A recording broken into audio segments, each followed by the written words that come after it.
Hello, Sister Leaders Community. This is Dr. Karen Hills Pruden, of course, the founder of the Sister Leaders Community. And you know, I always bring to you the best of the best. And so I have someone that I just recently met. And so I am going to be learning about her as you're learning about her, but we're going to get all down in her business so she can tell us everything she does in this space called life. And so, Natasha Watts, welcome to the Sister Leaders Community and tell the community what you do in this space called life. Hello, everyone.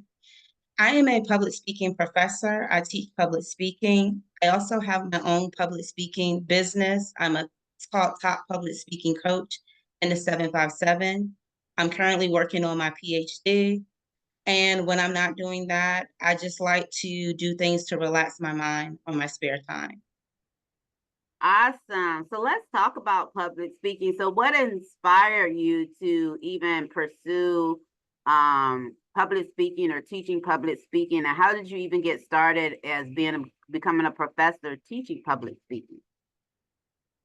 So when I was pursuing my master's, I had a professor told me that I should put in the application as a professor on a community college level. They would love to have me. And I didn't do it until after I got my master's. I put in my application, and to tell you the truth, I was putting in an application. I didn't really think they would call me. They called me for an interview. I was celebrating my birthday. They called me for an interview the day after my birthday, and they asked me for my reference, and they pretty much they hired me, and they told me they were going to hire me for public speaking. Okay, so baptism by fire, you just got in initially, just got in. Follow up. What I hear from you is follow up is critical in your life because someone told you to do something, you did it, and the doors were just open for you. All the stars were lined up. And so how long have you been teaching now? So I've been teaching for 5 years. I started at Tidewater Community College years ago. So I think that's one reason they wanted to hire me, but I've been doing it for 5 years now. Okay. And so what do you enjoy about teaching? Because this is teaching adults. And so what do you enjoy about teaching adults? What I learned, what I love about teaching adults is some of them have different backgrounds. Some people are trying to start over. They had a rough upbringing, or they might have had some type of obstacle that they face, and it could have caused them to maybe they didn't finish school and they're starting back. And I get to work with them, and I get to work with people that don't really know too much about public speaking, but throughout the semester, if they follow my strategies, they'll tell me, like, Professor Watts, thank you so much for providing that outline. It helped me in your class, but it also helped me in other classes. So when I get students that go on to a university and they send out emails, that's rewarding to me. I love that. I love that. So that's good because that is one of the things I was going to ask you about was some of the rewarding experiences. So that feedback of how you made an impact on the students' lives is really what you find to be rewarding. So what challenges have you encountered being a professor? What I faced when I first started, because you have to teach from curriculum.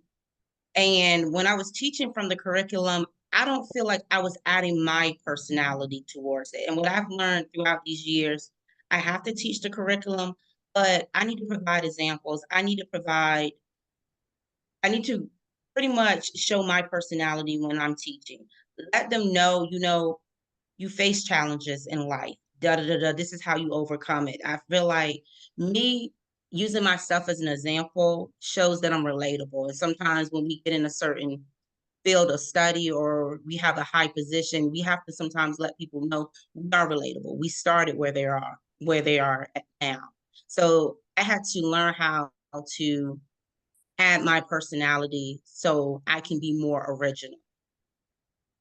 I love that. And so you have this rewarding job, been doing it for about 5 years, but then you decide you want to start your own business. So tell me about how that came into play. So I use Eventbrite. A hairstylist told me about Eventbrite. And I just thought I was just going to go out and network. And when I was out networking, I was running into business owners, advertisers, and they struggle with speaking. And they were stating, "Do you coach?" And I'm like, "No, I'm just a professor." So I turned it into I could coach people.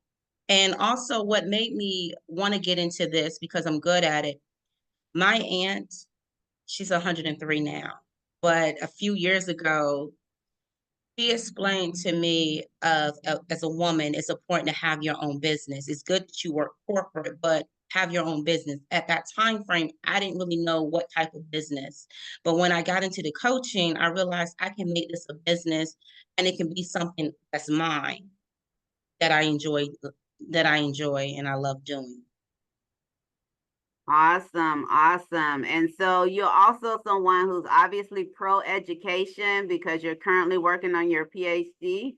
And so Yeah. tell me about, I mean, obviously you work in an educational setting, so I'm sure that's one part of your motivation, but tell me about what prompted you to go to the highest level of education, which is your PhD. What made me do that is because I felt like it'll open more opportunities, and a lot of my colleagues, they already have it. So I stated I wouldn't do this unless I got hired as a professor. So when I got hired as a professor, I felt like it would open more opportunities for me. So that's why I'm pursuing my PhD now. Okay, okay. Not, I mean, career elevation, absolutely. You might as well go as far as you can go. And what type of research are you focusing in for your education? So what I'm going to do, what I'm working on now, is considered Generation Z politeness skills because I work with the younger population that's coming straight out of high school, and I'm getting into the politeness skills because I experienced that some of them they greet you the same way they turn on their device, on and off. Some of them don't give the eye contact, or they're really short with their wording, or they might not say good morning or good afternoon. Some do, but some of them don't. And I realized I wanted to do my study on that because I'm familiar with working with students and how they communicate. The way they text is typically kind of the way they communicate in the classroom. Uh, I've heard this something similar to this. It's a phrase, I don't know if it's an official phrase, but it's called text speak. And that's where students literally they write in the form of emails and stuff the same way that abbreviated way that they text. Yes. And it's not appropriate in all venues. And so and I look forward to hearing what your research yields on that. So you are just branching out with all these different tentacles. So you are a professor, you are a student, you are an entrepreneur. And so I know you've heard this word before, but I'm going to bring it to the forefront. And so, how do you balance it all? How do you balance all of these roles, these wonderful roles that you have brought upon yourself? How do you balance it? Good question. I try to take it day by day. Some days I might spend a significant amount of time in one area than the other, but I try to wake up early. Having a schedule, that's a good thing to have, but sometimes things don't work accordingly. I try to set a schedule, but then I look at deadlines and I look at my deadlines. Okay, this have to be graded, so I have to have this graded by the weekend. Or I look at my dissertation. This is due by this date. I need to have it due by this date. And then I look at when it comes to my business, my spare time, devote most of my time into my business, and then look at clientels who want to utilize my service. So I try to fit everything in, but then it's about having a balance because I don't allow my work, education to just define me as a person. I like to network, and networking helps me have a balance. I get to meet new people. So it's it's a lot of hours in a day. It's about how you prioritize your time, and that's what I try to do throughout. Absolutely, absolutely. So I understand that you not too far in the recent past did a workshop at the Hive. Tell us about that. How did that come about? What was it about? Who were your attendees? Like what were their demographics? Tell us a little bit about that in case someone is interested in bringing you in for a workshop. Okay. So in January, Tiffany, she invited me, basically, she hired me to come in and teach business classes to students. And these students typically they have their own business. They're trying to get it up and running or they have it running, but they're trying to follow strategies to help them. So basically I went in, taught them basic public speaking strategies like eye contact, so basically your body language, your appearance, your tone of voice, how to project your voice, how to market your pitch, basically how to be transparent that everyone can understand what you're talking about, and I enjoyed it. I got some of them wanted to do basically one-on-one with me after, and I gave them my card, but I really enjoyed it because they were interested in it because they want to advance in their business. So they were looking at these strategies, they were writing strategies down. I love that. So what are, if any, what are some common mistakes that you hear when you listen to new business owners, like those individuals make their pitch for their business when they're telling you about their business? And so what are some common mistakes that you see owners make when they're marketing their pitch to others?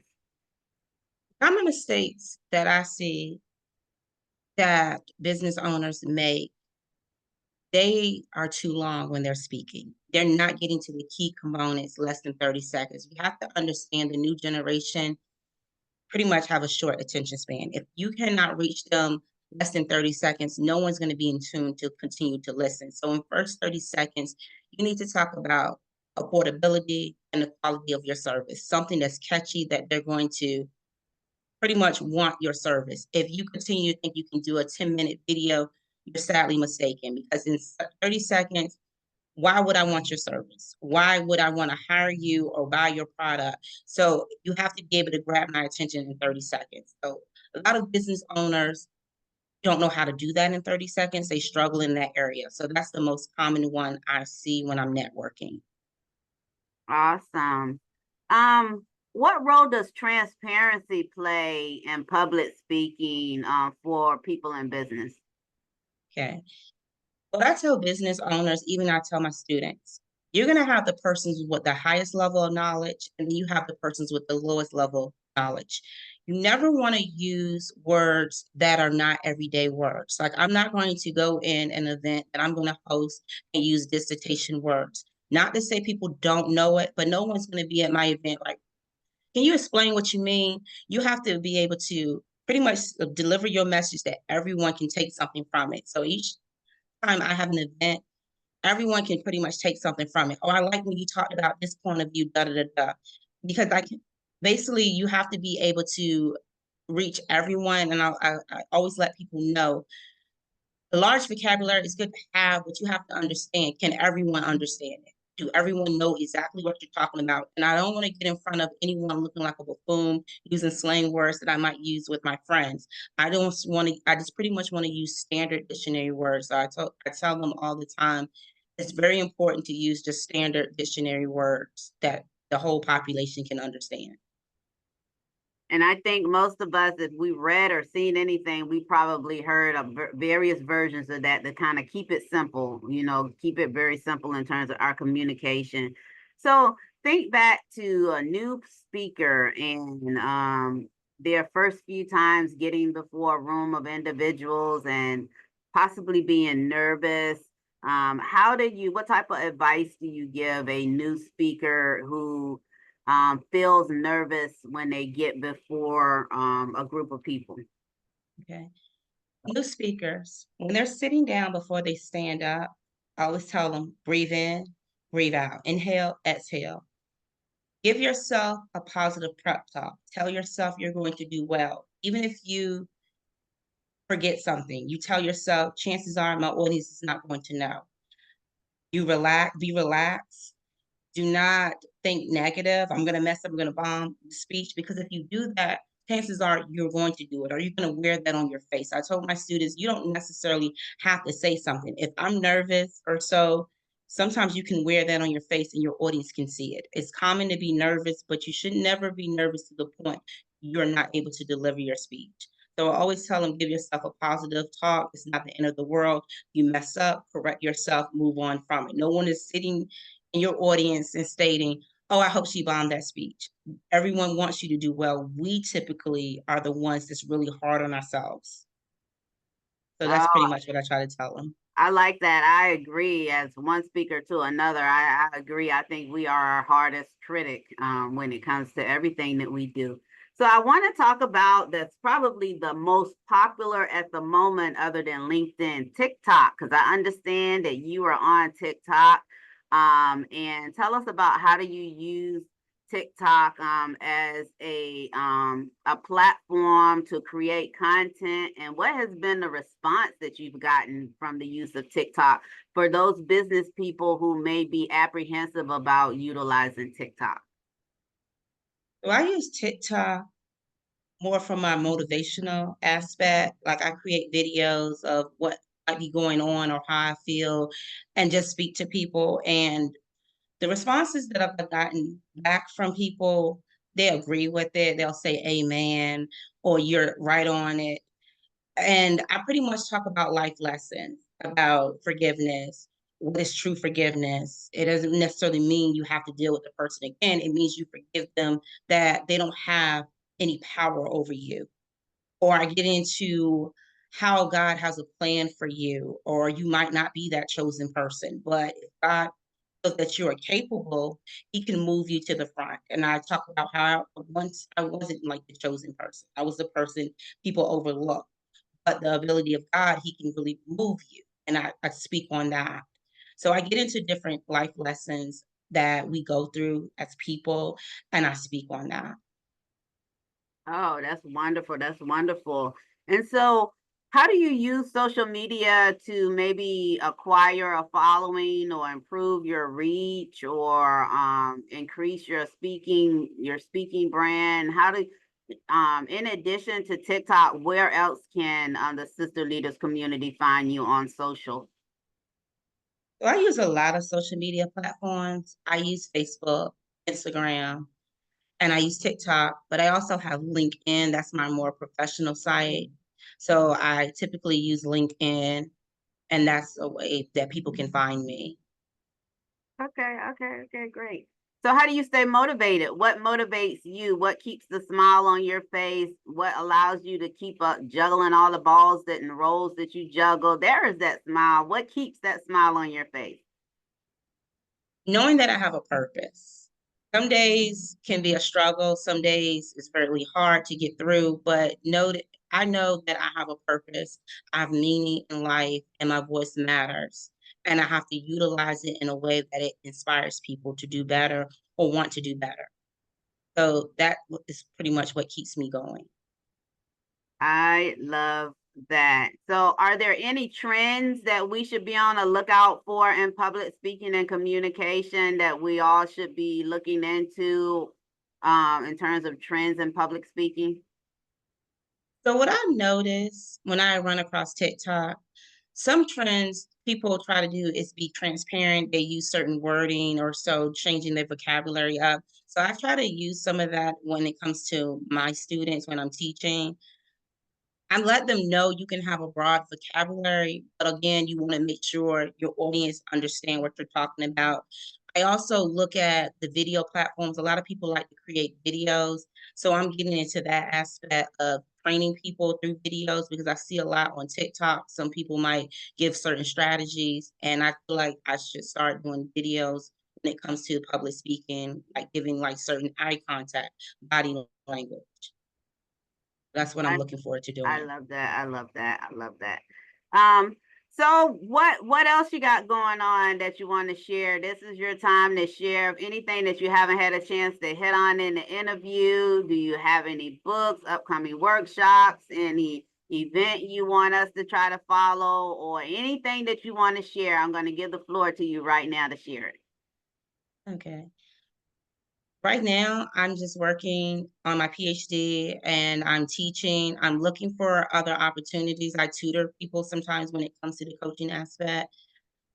What I want people to know, because I'm an advocate for people that are dealing with some type of deficiency or maybe mental health, And I want to speak up more on that because I feel like people have the wrong stigma. So I'm looking for creating more material to give people a better definition of that because I feel like in society, they box off people that have a deficiency or they box people off that have a mental health, that's dealing with mental health. And it's not what society, how they view it. It's not, it basically, it could be anyone. And that's what I want to speak on more. And that's what I'm looking to get into more material on creating videos about mental health or creating videos where people are dealing with some type of deficiency. Great. And so how can they reach you, connect with you? What to give the community information on how they can reach out and connect with you.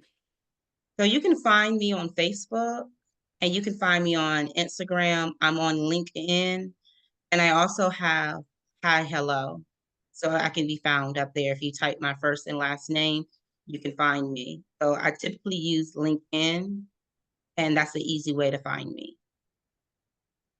Awesome, awesome. And so, look, I would be remiss if I didn't mention that we have the upcoming conferences coming up. And so, people such as Natasha, such as other subject matter experts will be at the conference. And so, I want to encourage the community. If you haven't already got well, a lot of you have gotten your tickets because it's 85% sold. So, but for those who have procrastinated and who've not gotten your tickets, I encourage you to go up to sisterleadersconference.com and purchase your ticket. We're going to be at the Rivers Casino, Portsmouth, Virginia, October 4th and 5th. I have an awesome, awesome lineup. I have about 20 something, maybe about 20 live speakers, and then I have an additional 20 that are virtual as well. So you have about 40 speakers altogether.